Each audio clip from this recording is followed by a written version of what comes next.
ससुराल सिमर का fame actress Deepika Kakkar इन दिनों बड़ी मुसीबत का सामना कर रही हैं। उनके घर में ऐसी बुरी खबर ने दस्तक दी है कि हंसता खेलता परिवार रो रहा है। एक्ट्रेस अपने परिवार को बहुत ज्यादा संभालने की कोशिश कर रही है। शोएब तो अपने पिता की खबर सुनकर बेहोश हो रहे हैं। दरअसल दीपिका कक्कड़ ने अपनी इंस्टाग्राम स्टोरी पर एक पोस्ट शेयर किया था जिसमें उन्होंने बताया कि उनके ससुर को ब्रेन स्ट्रोक है, जिसके चलते उन्हें तुरंत हॉस्पिटल में भर्ती कराया गया। बिग बॉस विनर दीपिका ने अपने पति और एक्टर शोएब इब्राहिम की इंस्टाग्राम स्टोरी को अपने अकाउंट पर शेयर किया। फिलहाल तो शोएब के पिता आईसीयू में भर्ती हैं और उनकी हालत बहुत ज्यादा सीरियस और चिंताजनक बनी हुई है। लोग उनके लिए दुआएं कर रहे हैं, किसी भी वक्त बुरी खबर आ सकती है। दीपिका और शोएब ने अपने फैन से उनके पिता के लिए दुआ करने का आग्रह किया है। दीपिका ने शोएब के जिस पोस्ट को अपनी इंस्टाग्राम स्टोरी पर शेयर किया उसमें लिखा है, एक बार फिर से आपकी दुआओं और ताकत की जरूरत है। पापा को आज सुबह ब्रेन स्ट्रोक आया और वो इस समय आईसीयू में जिंदगी और मौत से जंग लड़ रहे हैं। प्लीज आप सब दुआएं कीजिए और अल्लाह उन्हें ठीक कर दे। इस पोस्ट के कुछ घंटों बाद शोएब ने इंस्टाग्राम स्टोरी पर एक पोस्ट और शेयर किया जिसमें उन्होंने नीले गगन की एक फोटो दिखाई। इसके कैप्शन में उन्होंने लिखा था, बिस्मिल्लाह, एक नया दिन और एक नई आशा। फिलहाल शोएब और दीपिका के फैंस उनके पिता के स्वास्थ्य की कामना कर रहे हैं। फैंस को उम्मीद है कि शोएब के पिता जल्दी ठीक होकर घर वापस लौटेंगे। आपको बता दें, पिछले कुछ दिनों से शोएब के पिता की हालत ठीक नहीं है। इस साल फरवरी के महीने में उनका ऑपरेशन भी हो चुका है। उस समय अपने फैंस का शुक्रिया अदा करते हुए शोएब ने कहा था, आप सभी को ढेर सारा शुक्रिया। पापा की इतनी सारी दुआएं काम आ गई। पापा की आज सर्जरी थी और आप सबकी दुआ और अल्लाह की दुआ से वो ठीक हो गई। शोएब ने बताया था कि वो 2 दिन में चलने भी लगे। आप सभी की दुआओं के लिए बहुत बहुत शुक्रिया। अक्सर शोएब के पिता को उनके, दीपिका के और शोएब की बहन सवा के ब्लॉग में सोशल मीडिया पर देखा जाता है। वीडियो में देखते ही पता चलता है कि उनके पिता काफी बीमार रहते हैं और परिवार उनके खाने पीने का पूरा ख्याल रखता है। फिलहाल तो यही दुआ है कि शोएब के पिता जल्दी ठीक होकर घर वापस आ जाएं। टीवी की सिमर यानी दीपिका कक्कड़ हर किसी की पसंदीदा एक्ट्रेस बन चुकी हैं। उनकी हर एक अपडेट के लिए फैंस इंतजार में रहते हैं। काफी टाइम से दीपिका और शोएब अपने YouTube चैनल पर भी काम नहीं कर पा रहे हैं क्योंकि शूटिंग की वजह से दीपिका काफी महीनों से शोएब से दूर किसी और शहर में है। ऐसे में उनके ससुराल में भी दीपिका का सब बेसब्री से इंतजार कर रहे हैं कि दीपिका जल्दी लौटेंगी और बिना दीपिका के ससुराल में एक तरह से मायूसी छाई हुई है।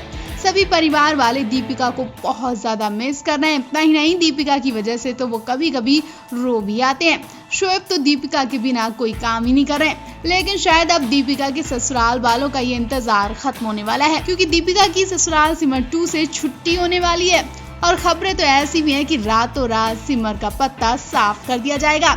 ऐसे में भले ही ये खबर दीपिका के परिवार वालों के लिए अच्छी है, लेकिन शो के दर्शकों के लिए पूरी खबर है क्योंकि दर्शक शो में बिना दीपिका के ये शो देखना पसंद नहीं करेंगे। शायद दीपिका कक्कड़ की वजह से ही अब तक ये शो देखा जा रहा था। नए सीजन में लीड कलाकार बदल दिए गए थे, लेकिन दर्शकों को एंगेज रखने के लिए मेकर्स ने दीपिका कक्कड़ और जयाति भाटिया का किरदार वही रखा। दीपिका कक्कड़ की मौजूदगी से दूसरे सीजन को भी लोगों ने खूब प्यार दिया था, लेकिन अब सुनने में आ रहा है कि एक्ट्रेस का पत्ता जल्द ही शो से कटने वाला है। ये खबर यकीनन दीपिका कक्कड़ के फैंस के लिए किसी झटके से कम नहीं है। ससुराल सिमर का 2 के अपकमिंग एपिसोड में आप देखेंगे कि गीतांजलि सभी के सामने बड़ी सिमर को खूब बेइज्जत करेंगी। सिमर अपना पक्ष रखने की कोशिश करेगी, लेकिन गीतांजलि उसकी एक नहीं सुनेगी। ऐसे में सिमर के पास घर छोड़ने के अलावा कोई ऑप्शन ही नहीं बचेगा। दर्शकों को ये ट्रैक जल्द देखने को मिलने वाला है कि सिमर क्या गुस्सा होकर ये शो छोड़ देंगी या फिर कोई उन्हें बचा लेगा। ससुराल सिमर का 2 के करंट ट्रैक में दिखाया जा रहा है कि सिमर को अपनी पत्नी के रूप में देखकर आरव को बड़ा झटका लगा है। आरव के साथ साथ सभी घर वाले भी छोटी सिमर को देखकर घबरा गए। सिमर ने भी फैसला कर लिया कि वो अपनी हर जिम्मेदारी निभाएंगी। आरव बार बार ऐसी स्थिति में फंसेगा कि हर बार वो खुद को सिमर के करीब ही पाएगा। सीरियल गुड्डन तुमसे ना हो पाएगा और स्पिट्सविला में नजर आ चुकी है एक्ट्रेस बार बार बेहोश हो रही है। एक्ट्रेस को एंजाइटी अटैक पड़े। शूटिंग पर हालत बिगड़ती देख फौरन हॉस्पिटल ले जाना पड़ा। हैरानी की बात तो यही है कि एक्ट्रेस को ना ही कोई बीमारी है और ना ही कोई काम की टेंशन। परिवार में भी सब कुछ ठीक है, हेल्थ भी अच्छी है, लेकिन एक शख्स के ना होने पर एक्ट्रेस बार बार बेहोश हो रही है। जी हाँ, एक्ट्रेस मायरा मिश्रा ब्रेकअप के गम में आकर सब कुछ गंवाती जा रही हैं। यहाँ तक कि अब उन्हें अपनी जान की भी परवाह नहीं रही है। मायरा मिश्रा ने एक इंटरव्यू में बताया, जिसमें एक्ट्रेस ने अध्ययन सुमन संग अपने ब्रेकअप पर खुलकर बात की। साथ ही मायरा ने बताया कि उन्होंने कैसे इस मुश्किल समय का सामना किया। आइए आपको बताते हैं एक्ट्रेस ने क्या क्या कहा। मायरा मिश्रा और अध्ययन सुमन एक दूसरे को पिछले 2 सालों से डेट कर रहे थे। दोनों की बातचीत सोशल मीडिया के जरिए शुरू हुई थी। मायरा का अध्ययन पर क्रश था और उन्होंने ही सोशल मीडिया पर पहली बार एक्टर को मैसेज किया। एक दूसरे को समझने के बाद दोनों ने डेट करना शुरू कर दिया। यहाँ तक कि दोनों लॉकडाउन में एक दूसरे के साथ लिव इन रिलेशनशिप में भी रह चुके हैं, जिसकी बात दोनों ने खुद एक्सेप्ट की थी। हालांकि अब दोनों अलग हो चुके हैं, जिसमें एक्ट्रेस ने अपने ब्रेकअप के बारे में बताया कि कैसे ब्रेकअप की वजह से वो हॉस्पिटल तक पहुंच गई थी।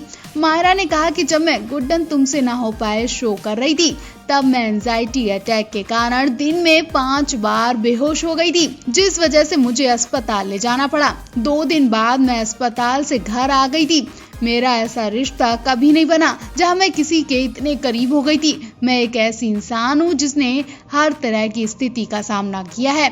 इसके आगे एक्ट्रेस ने बताया कि जब कोई व्यक्ति किसी के साथ काफी ज्यादा समय बिताता है, बेशक वो उस रिश्ते को याद ना करे, लेकिन उसके जाने के बाद लाइफ बहुत ज्यादा बिगड़ जाती है। अगर वो नहीं है तो सच में बहुत दर्द होता है। एक्ट्रेस ने बताया कि मैं सच में अपनी माँ और दोस्तों को धन्यवाद कहना चाहती हूँ, जिन्होंने मुझे इस ब्रेकअप से बाहर निकलने में मदद की। भगवान का शुक्र है कि मैं उस समय काम कर रही थी, इससे मुझे काफी मदद मिली, वरना मैं पागल हो जाती। मेरे दोस्तों ने मुझे समझाया कि सब कुछ ठीक हो जाएगा। मैं जब भी उदास होती थी तो मैं कनिका को बुलाती थी और उसके पास खूब रोती थी। मायरा ने बताया कि बहुत जल्दी वो टीवी सीरियल ससुराल सिमर का 2 में भी नजर आएंगी। इस सीरियल में भी वो निगेटिव किरदार निभाएंगी। मायरा मिश्रा ने कहा कि गुड्डन तुमसे ना हो पाएगा मैं निगेटिव किरदार निभाने के बाद मैं एक बार फिर से निगेटिव किरदार में नजर आऊंगी। मैंने इन रोल्स को पसंद करना शुरू कर दिया है, क्योंकि इसमें एक्सप्लोर करने के लिए बहुत कुछ होता है। मैं शूटिंग का इंतजार नहीं कर पा रही हूँ और बहुत जल्दी एक नए रूप में नजर आऊंगी।